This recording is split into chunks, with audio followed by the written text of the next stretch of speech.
Welcome to I, the Creative, Nyles Flagg. How you doing, everybody? My name's Jamal Brown. Welcome to I, the Creative. Today I have a very special guest by the name of Nyles Flagg. He's an editor. He has a very interesting story. He's a director. He's a writer. And I have some specific things I want to ask this gentleman because Stan Lee was his mentor, but we'll get into that later. How you doing, sir? Doing well. All right. So I want to ask you, what got you started into editing, writing, directing, just the whole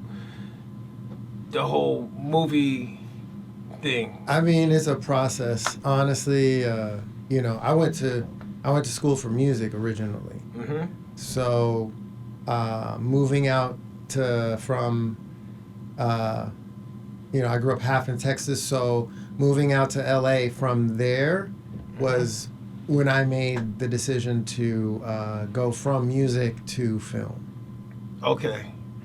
And what made you make that transition? So I had been working as lead engineer at a recording studio, digital. In fact, one of the first black digital recording studios in Houston. Mm-hmm. In Houston, Texas, and we were producing groups like H-Town, groups like The Ghetto Ideal, Boys, possibly. Rap a Lot would send over, their elements for us to edit, chop up, and clean up, and also mix some of the records and whatnot. Okay. And we'd also do tracking at the studio. So they bounced between our studio and Digital Services, which was predominantly a white-owned recording studio there. And I actually trained there, but then, you know how things happen in the community.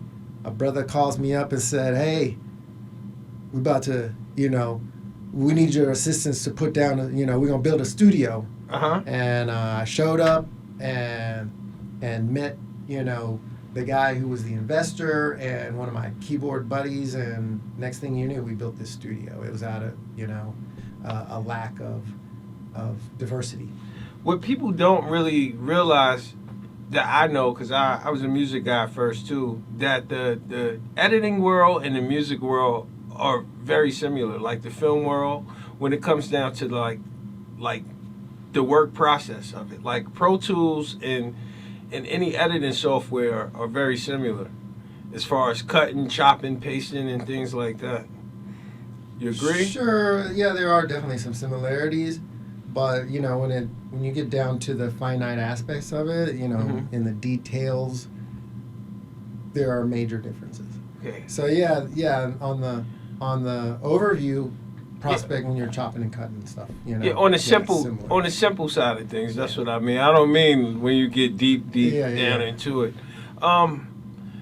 So how long have you been in LA? So wow, I haven't counted, but it's been a minute. It's been a minute. About 30 years. Woo! Hey, you don't look 30 years old. So, Oh man.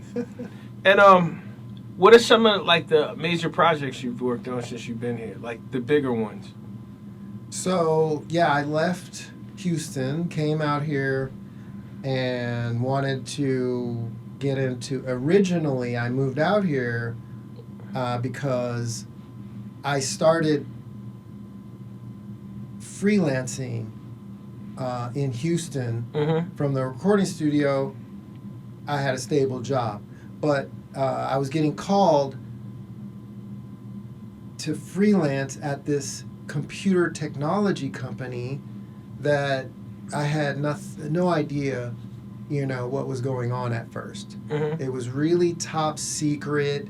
When you talk about how things in Hollywood are kept top secret and are high value, this was one of those things. But I didn't know what it was at the time. So I would build these disk arrays, which were large-sized hard drives for this computer system that did visual effects. And it ended up that I was working for the original investor in in a company called Discrete Logic back in the day, and they brought to Hollywood Flame Software, which has won Academy Awards for technical excellence, Smoke editorial and visual effects software, finishing software. So these applications that they built or designed, coded, were made for creating visual effects in Hollywood. So I was working on helping, them build these disc arrays for those. And one day, a VHS tape came in. This is back in the day. VHS tape was delivered, and it had all the work from different companies that had used the software on it. Okay. And at the time, Soundgarden was huge, the band Soundgarden. And they had this video that called Black Hole Sun. And it had all these morphs and warps, like people's faces were distorting really slowly and creepy. And the visual effects were stunning. And I was just blown away. The whole, I'd always look at all these music videos that had effects in them and go, wow, they're doing this stuff. Well, I ended up, this software was that software.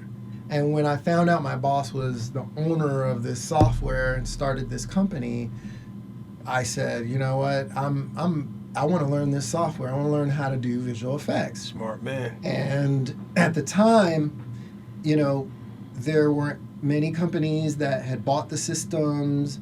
They were brand new. So Flame visual effects software was brand new. And after doing a little research and talking to the owner, most of the artists that were being hired for these jobs were making a killing. Their starting pay was $100 an hour 30 some odd years ago. Blown away. I'm like, yeah, we're moving to LA now. So I got in my car, moved out here, started to, I got a job as a production assistant. A PA was the first job I got out here at a CD-ROM company that made games for children. And so, you're a PA, you're the grunt, you're the bones, the structure, the delivery platform for these different companies. So that's what I did. I picked up packages, took them here, dropped them off over there, and went all day long, runner, get coffee, get this, do that, whatever. I did whatever it took because that was a stable job for me every week, every day, every week.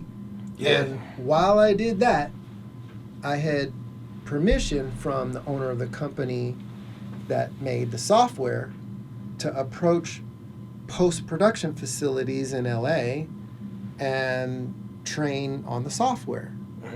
So while I'm working, at nights after work, I drive to different facilities. I call them up. I ask them, can I do that? You get all these no's until you get one yes.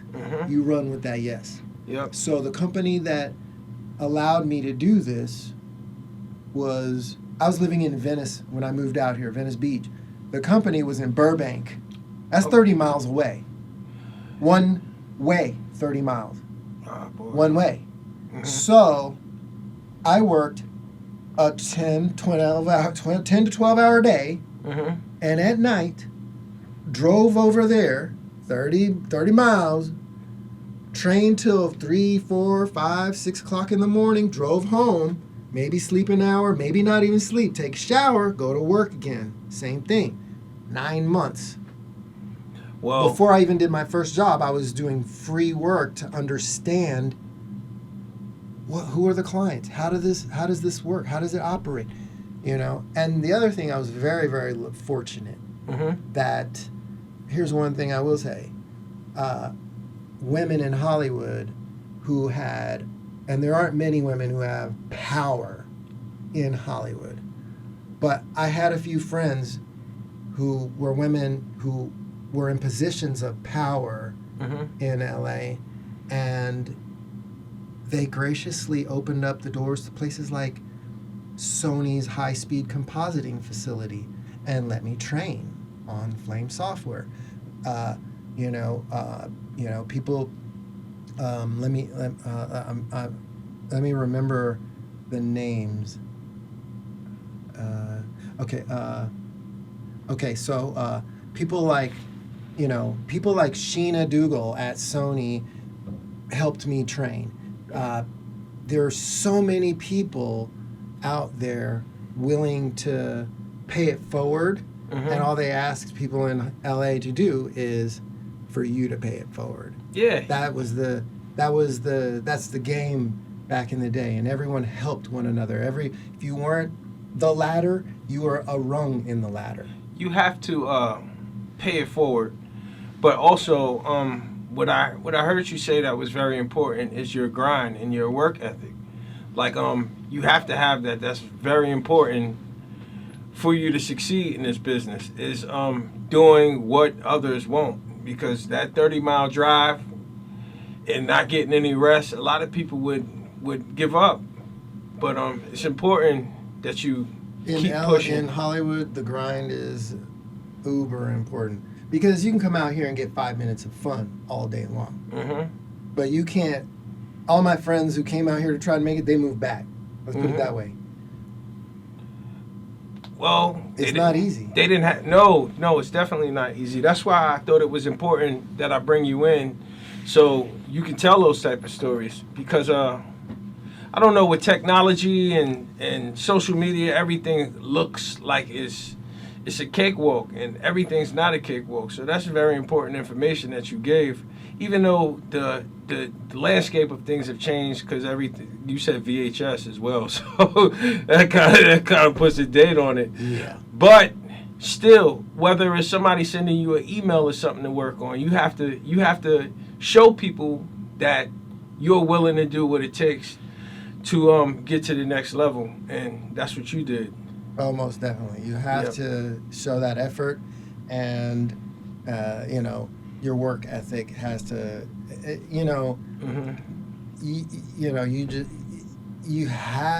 it's really pertinent to have a really good work ethic. Don't be late. Nope. Don't be late. when you started doing your freelance work, like how did people know, like, to contact you? Like, what did you do to make your brand? Interesting. So initially doing visual effects, that was niche. So there weren't many visual effects artists.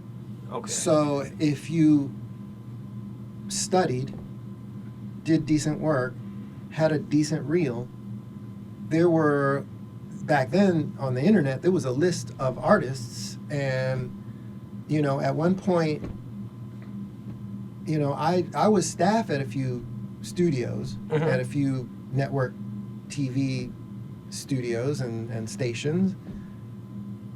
But it was so awesome when I didn't have to pick up the phone, and it would just ring, and it would be a job in New York, or a job in Atlanta, or a job here or there, wherever.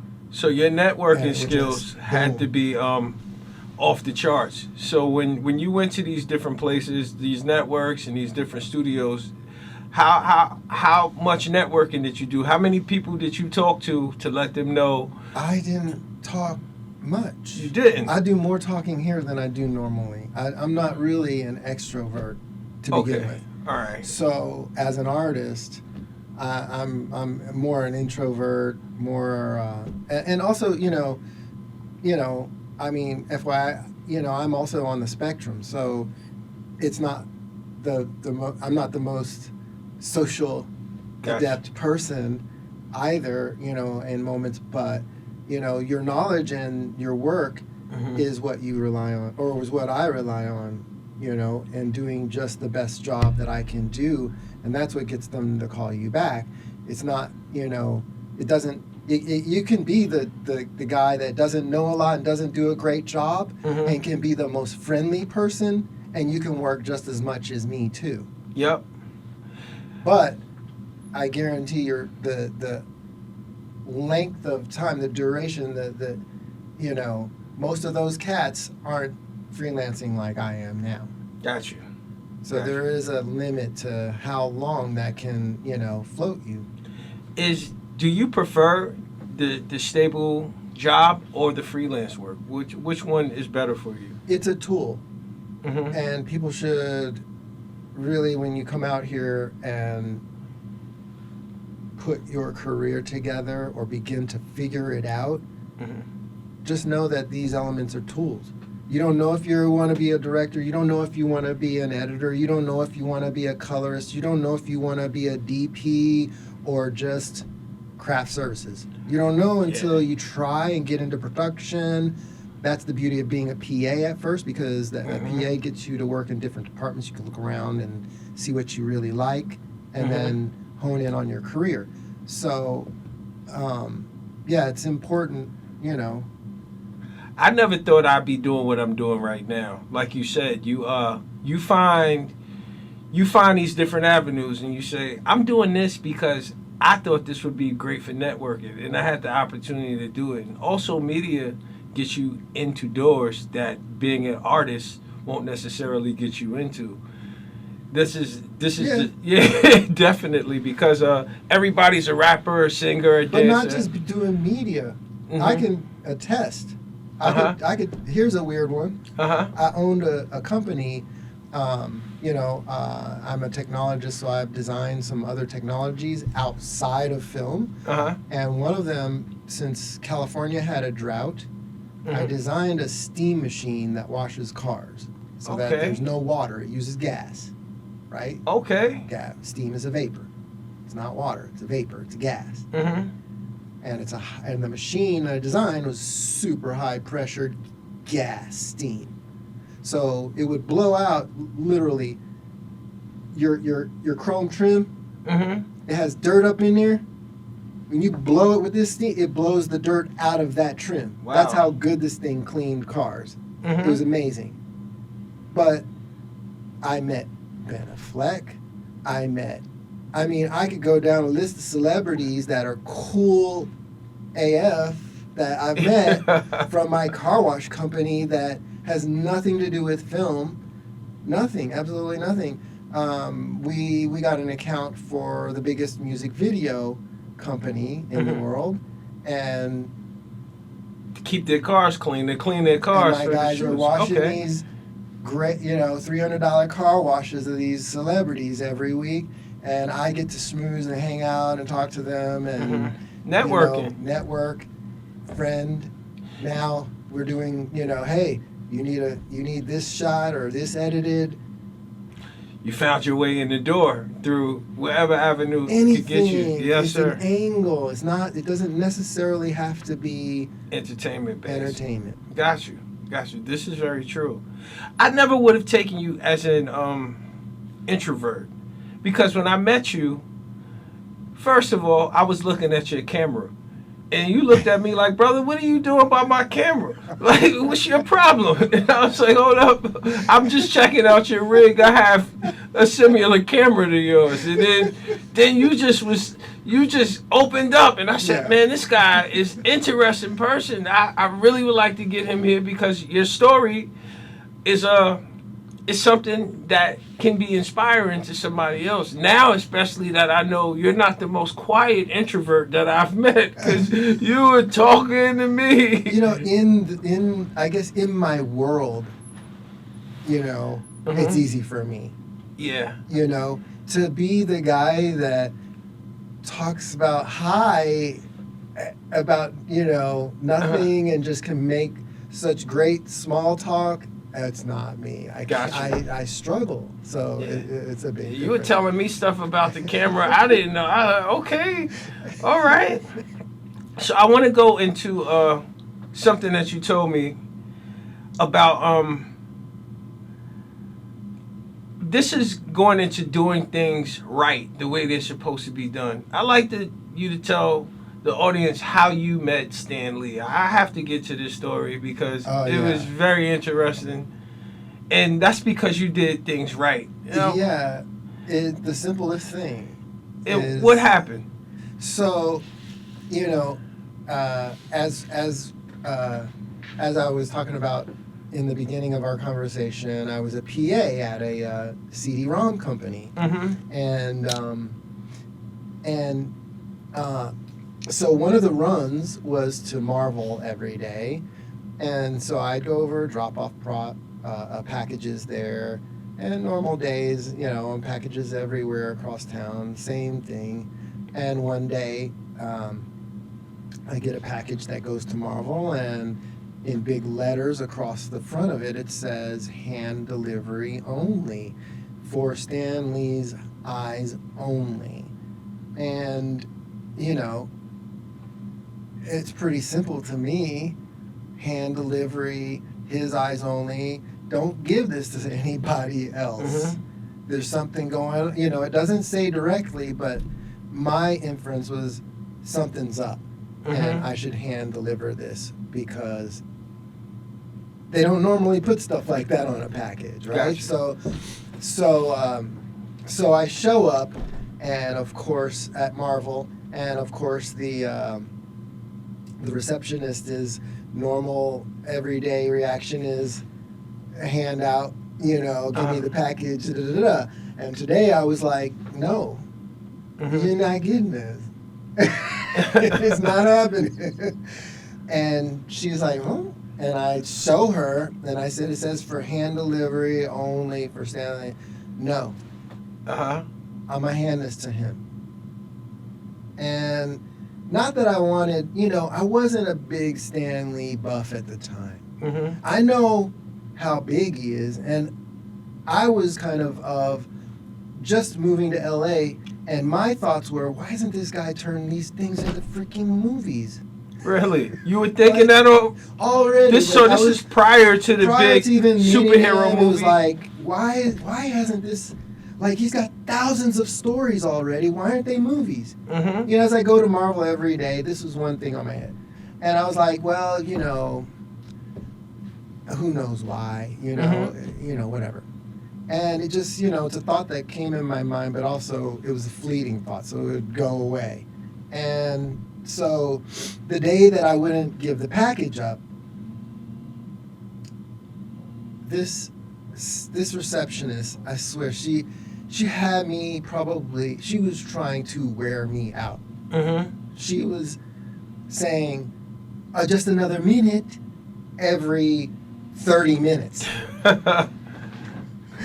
She wanted you to give literally, up. She was like, I'm going to wear him down and get it. And possibly, maybe she was the leaker. Who knows? Mm-hmm. So about an hour and a half, maybe 2 hours, an hour and a half, 2 hours into it, she finally, Stanley, we'll see you now. Wow.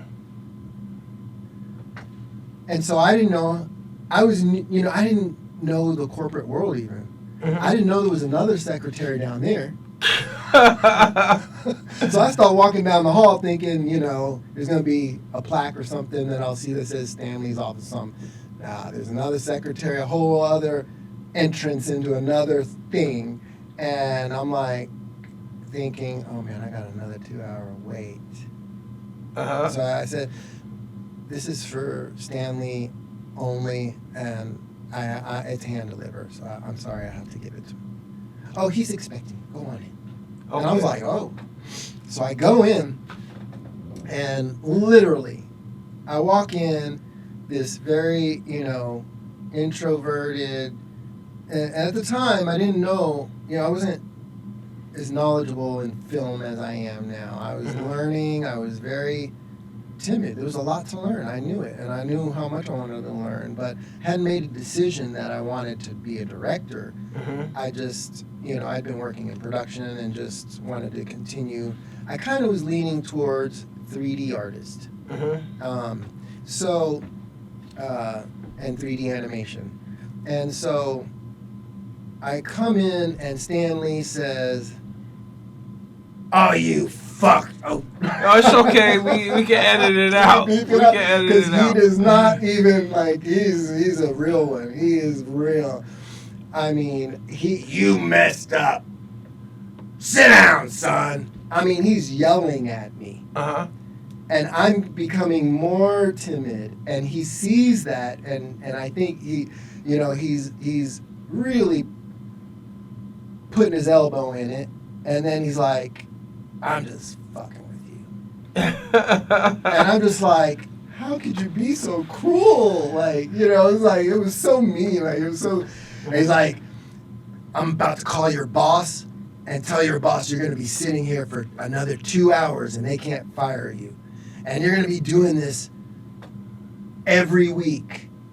And they're not going to fire you. They're not even going to fuck with you, kid, son. You're the only one that read the package and did it right. Mm-hmm. And I was like, what are you talking about? He was like, somebody's been leaking my materials. And we did this to figure out who's the leak. And you hand-delivered this to me. Mm-hmm. You're the only one. Wow. The only one. He said, I want you to know you're the only one that did it right. Everybody else got fired. And your prize, you're going to be mentored by me every week. Wow. I was like... Okay. Were you taken back? Stunned. Completely stunned. What was some of the... I didn't walk in for that. No, but, hey, when you follow directions and you do things sometimes You're the way... rewarded. Yes. Out here. What are some of the gems that Stan Lee gave you? You know, they're not so much... You wouldn't think they're gems, you know. Maybe. The hard truth is not a gem. People Mm-hmm. don't want to hear the hard, cold truth.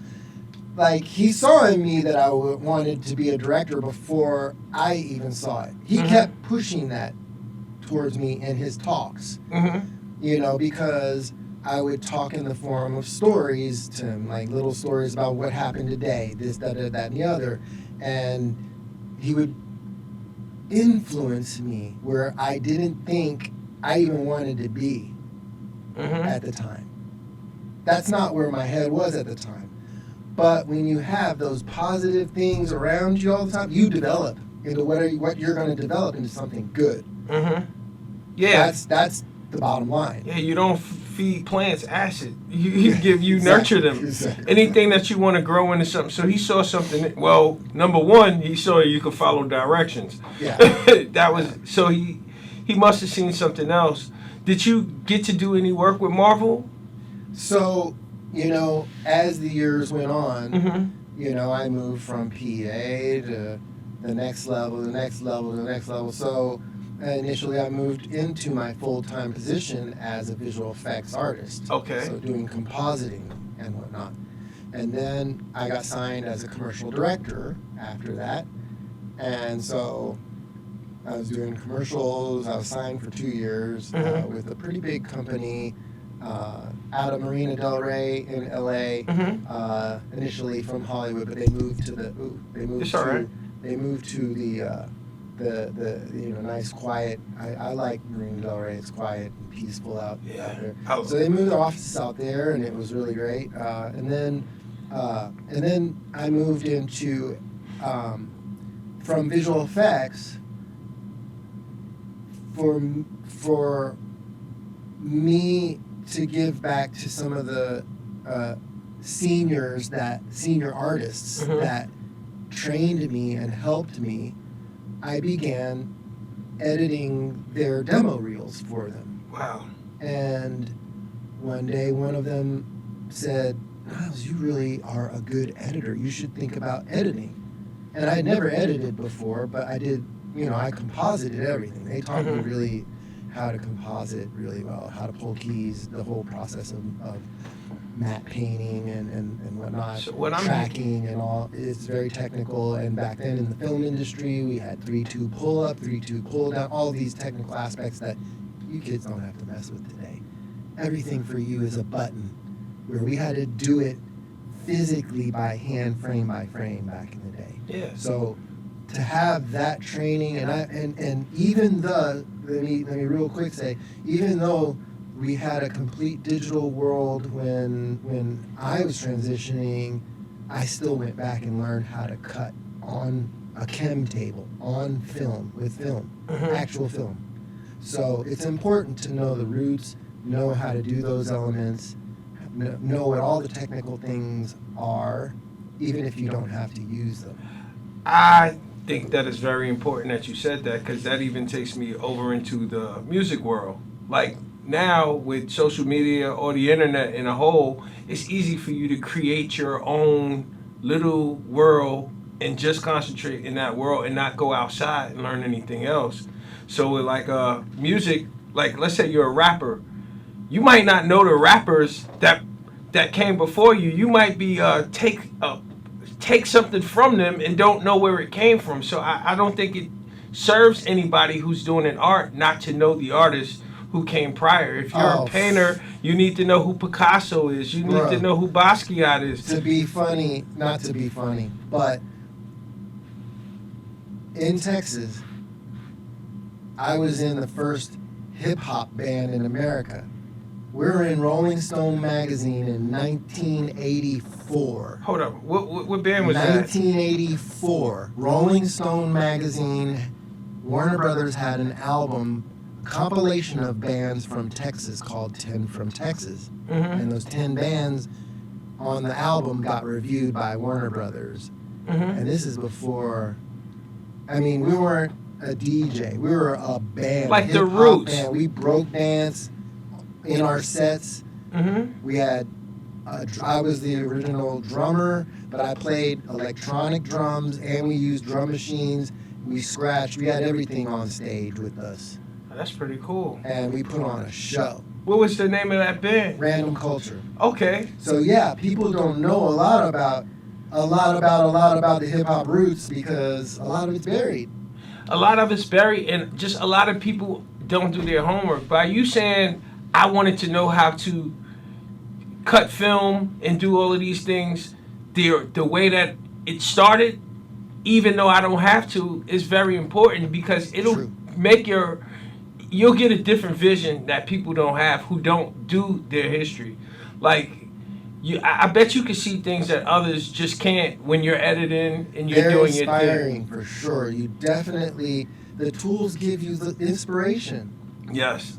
Mm-hmm. They feed you. As you're producing one thing, you're having visions of another thing because this thing is saying, wow, look at the way those two clips edited together. Something simple as that. Uh-huh. Well, these kids definitely have it easy. I think it does them a disservice. Like I was telling someone the other day, I said, when I was growing up during the MTV era, I said I would have to sit. Every little step I take was one of the things. I used to sit on MTV and wait on this Bobby Brown video to come on. Okay. But through that, I had to watch Wilson Phillips, Bon Jovi, right. ZZ Tops. Right. Like, who would think I would know Wilson Phillips, you know? But I think that did me a service. Right. Because I wasn't able to just box myself in and create my own little world and not know about anything else. True. You know? That's what I think the internet hinders people from broadening their horizons, and you don't know what you're going to be interested in or what you're going to like if you just create your own little universe outside of everything. Yeah, you can be your own worst algorithm. Yeah, I think you that can feed yourself the same, just like YouTube feeds you those same 5 videos.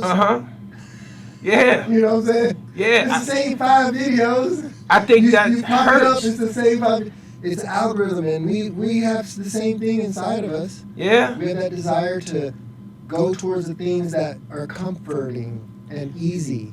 And you have to, I'm in the point where I used to run a lot, and I stopped for years because I started programming some technical things and designing the car wash stuff that I told you about. And that caused me to sit down at a computer for days on end just coding and I didn't get up. It caused my health to deteriorate. Yeah. And now I have the mindset of what I didn't think I was going to have before I started the goal, which was to get through the programming and get the products done at the end of the day. Now I would say it's not easy to reprogram myself where I was before. Got you. Even the thing that I had built for myself had deteriorated. So you really do have to push yourself out of your comfort zone and make yourself do it. I like what you said about fitness. I like to consider myself a fit person. Like even this morning, I was upset because I had to come here and I was working out and I said, I can't finish. I couldn't run this morning. I implemented running. How important is it for people to take care of their physical and mental health in this game? And also, how important is it to find a space outside of you being a creative to nurture the things that you just like? Good question. Very, extremely, the most important. You're the most important thing. Mm-hmm. And especially if you're in this game, the hardest thing in the world is the entertainment game. Yeah. You know, there's only certain small percentage of success, no matter what your definition of it is. Yeah. Your group of people, there's only 5 of them over here. Their group of people, there's only 5 of them over here. The success is not. It's not so grand that everyone out here is in the lap of it. It's like they're fronting, as we say, right? Yeah. They're fronting and you know, the front's only going to take you so far. So you got to take care of yourself. Like you really, it is the most important, because if you're not exercising or jogging or doing something for yourself, you're going to get caught up in the he said, she said. You're going to get caught up in the TMZs of your friendships. Got you. And that's just, it's not valuable. No, health is wealth. That is definitely a true statement. And what about the mental health? Because I've been spoiled because I'm an actor. So whenever I've read for something, I got something. I might not have gotten what I read for, but I got. So they'd be like, "Hold up, we're gonna put you over here, and you're gonna talk." So I know that this game could be taxing on people, and it might beat down their confidence. Like you have to be very headstrong. I'm gonna have some brothers, well, a brother and a sister who are therapists on the show, because I want them to explain why, especially for us, why mental health is so important. I just finished 5 years of therapy, so I never front on that. There's no need. If you're a half a decent human being that understands that whatever elements inside of you that are causing the problems outside of you, that's the thing inside of you you're going to have to change. Mm-hmm. If you're not seeing that, and you're next 6 months, 3 months, 5 months, another year doing the same thing over and over again, you're not going to get anywhere. Nope. You have to change for things to change. I get that. Michael Jackson said, "Man in the mirror." Yep, that's what It's a reflection of us, of each one of us as an individual. Mm-hmm. And that's the thing that we have to understand, that, you know, we can't blame the government. There's no conspiracy. It's us. We voted for those fools. Yeah. So we need to change our vote. We need to change our structure, our thinking, in order to make bigger things happen beyond us.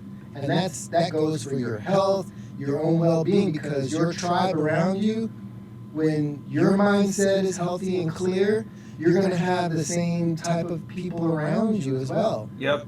Once your energy changes. Yeah, exactly. Yep. Changes your energy. And it's good to have that good, positive structure around you, because that'll bring, you know, the longevity of success. Mm-hmm. This show is my show, but I take this content and I give it to the departments around this university, because that's my way of giving back, in a sense, you know. So I say, well, I'm older than a lot of people here. I'm able to navigate a little better. Like I was an intern at a record company before, back in the day, and things like that.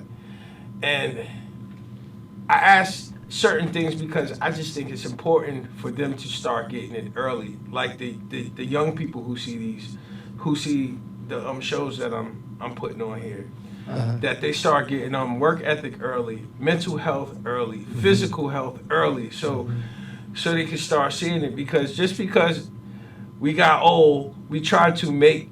I'm trying to get older, and I'm trying to make sure that if I can help somebody miss what I hit as far as bad things, then I'm going to do everything in my power to make sure that I could help steer people in the right direction. That's why this show is created. I was, one thing that you said that I would definitely tell the younger set, it's great to have a good time and do the party, the club thing and whatnot. I don't know about anymore. Yeah. Certain things right things I've done in my past, I wouldn't suggest doing because you might die. Like I mean, that could happen at any point, but more so is that what we've seen is that it's not even necessary at that. Like, you can actually focus on building a career in film. That's, in these days, your chances of having success are much greater because we have many, many more avenues for these young filmmakers to get their content out. When I was coming up, I had the theater, and I had network TV and cable TV, and that's it. There were no streaming sources. There was no streaming.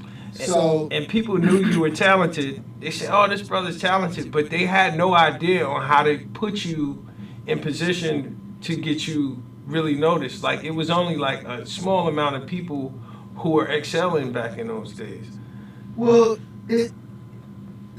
I would think, now you could create your own brand. You could create your own channel and put out content every day. Like, there's a million different things going on. You can literally create a persona. You can sell merch. You can do everything. So you can be a celebrity in your own little Kim bubble. Kardashian changed everything. You don't have to have a talent per se to be celebrity. It's true. Well, I would say her talent's fashion. Celebrity is the new talent. It's a talent to be able to manage all that stuff. Like, that's a job too. I don't really look down on it. No, not at all. Because the entertainment industry is constantly morphing and trending into something different or new. And sometimes it's a flop or it's success and then it flops, and sometimes it's success and it stays. And the celebritism thing, that's stuck, I want to ask you a question, not to switch topics so quickly.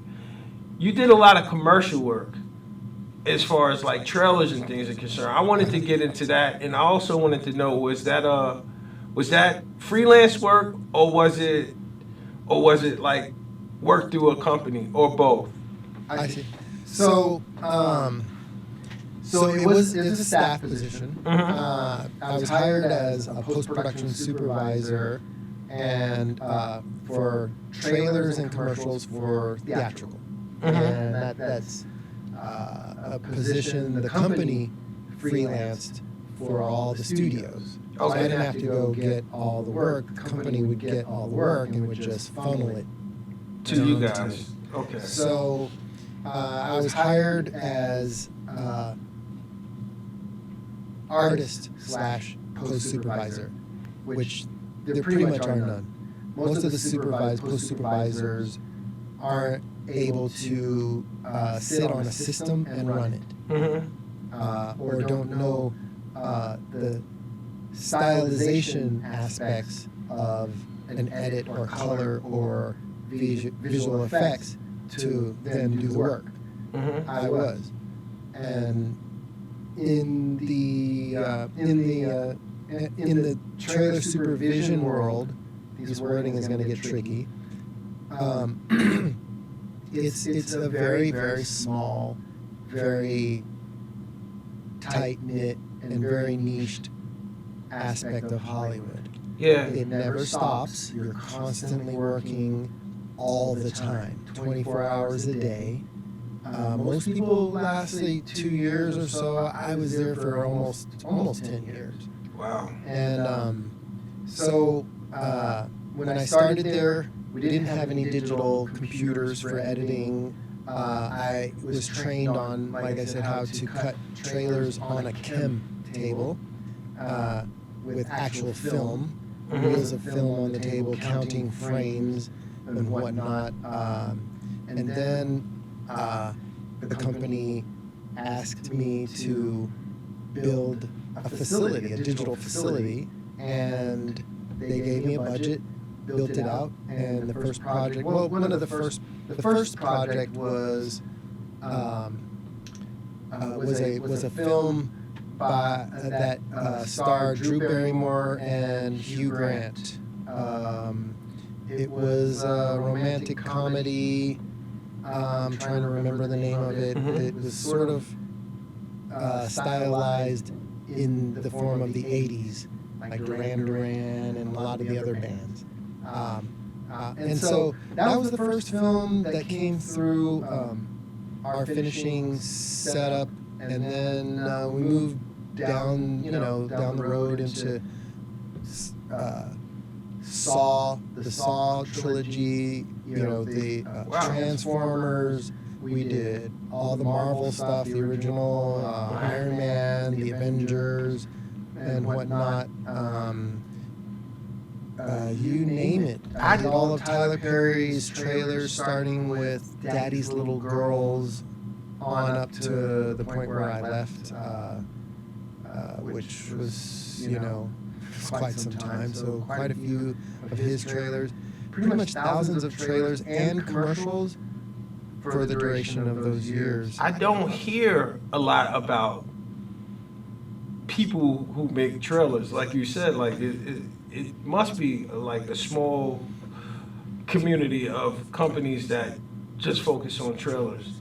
Yeah, there's a few companies in Hollywood that basically focus specifically on trailers and commercials for theatrics. So those big theaters are not making their own trailers. They're outsourcing them. No. The studios outsource them. Yeah, the studios are outsourcing them to smaller facilities. Okay. That's good. I didn't even know that information. So that's sure, and it's broken down into creative, editorial, to sound effects, sound design, to sound prep, to all these different departments are different companies across LA, and I had to supervise all of these parts that were being worked on in different facilities, and then at the end, when they're all done, I bring them together at one facility and create the final product. How important do you think it is to live in that LA Burbank type area? Is that important now as much as it used to be, or can you still work in this industry without being so right there in that little pack? I think right now you might could say a little New York and Atlanta too. Do you have to be in those areas?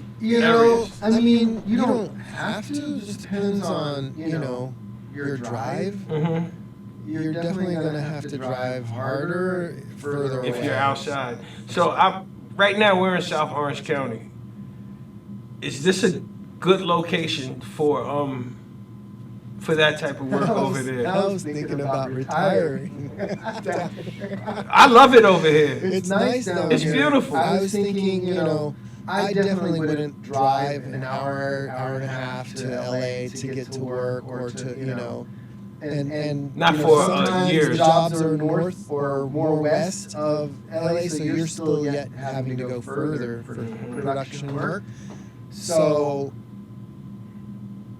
yeah, driving down here, I was like, if I had a Tesla and autopilot, it wouldn't be so bad.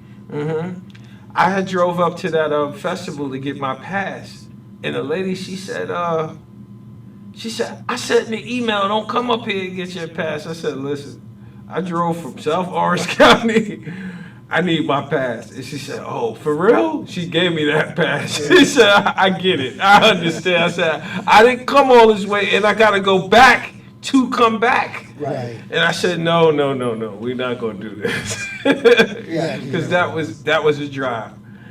But, because I personally, as far as like where, I feel like I'm from the city, I'm from New York, and I lived in Atlanta for quite some time.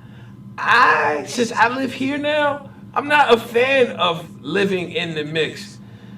I don't like it that much. I like to go to it and then come back to this tranquil, nice community. I think, it's I if you're new coming out here, I think you should probably get right into the mix. Mm-hmm. I think it's best not to, just go straight for it, But that's me. I just, tend to just No, I get jump that. hard into something and figure it out and make it right, some one way or another. I would, after I was doing trailers and whatnot, I moved south.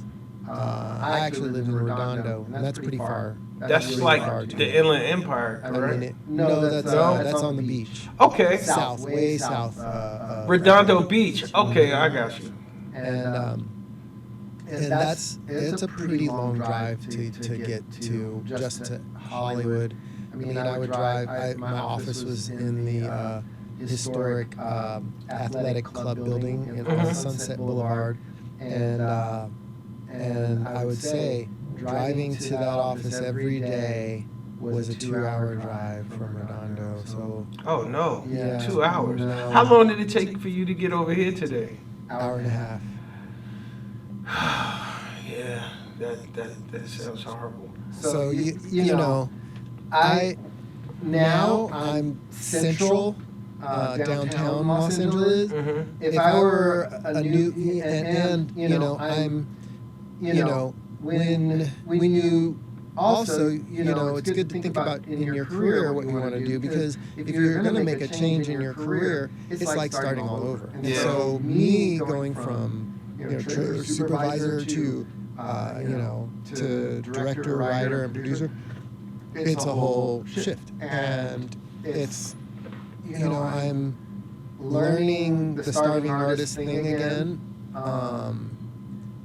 to be truthful after having built a stable and solid career doing trailers. I could have just sat there and done that if I were happy, but that's not what I came out here for, and that's not what I'm driven for. That was a tool for me to learn from all the best, Mm-hmm. because I got to see all the script supervisors' notes of every major movie and read everybody's secret sauce, essentially.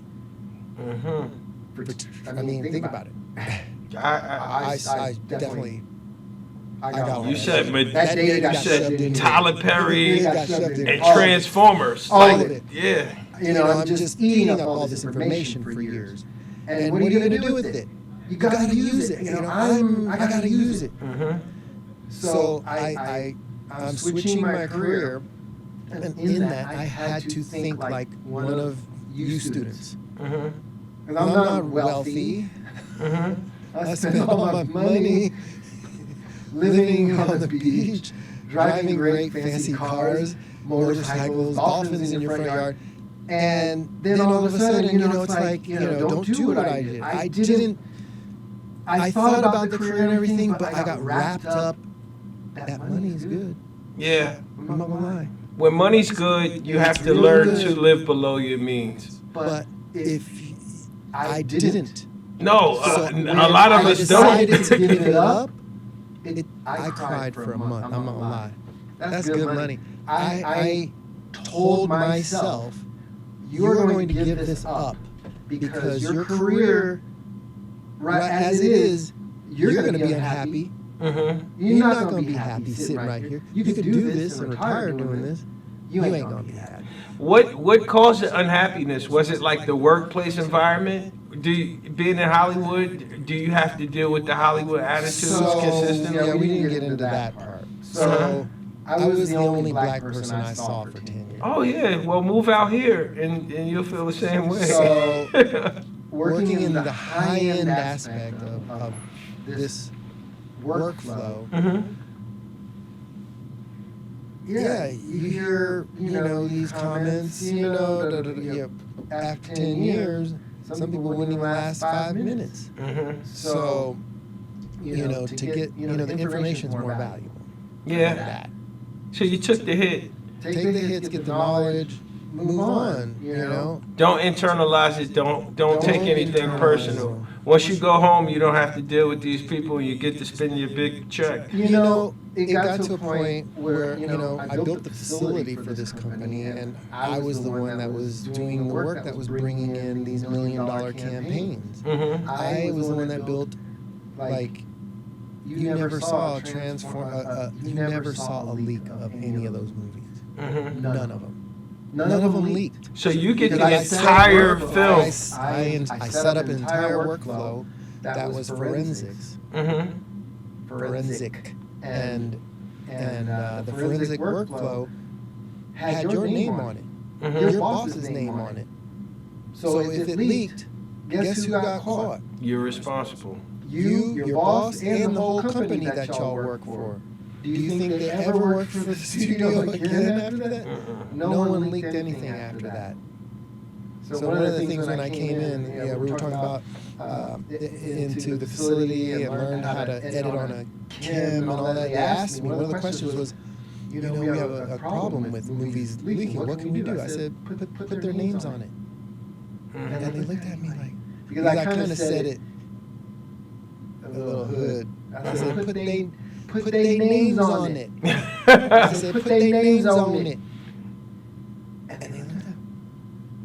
What did he say? I said, put their names on it.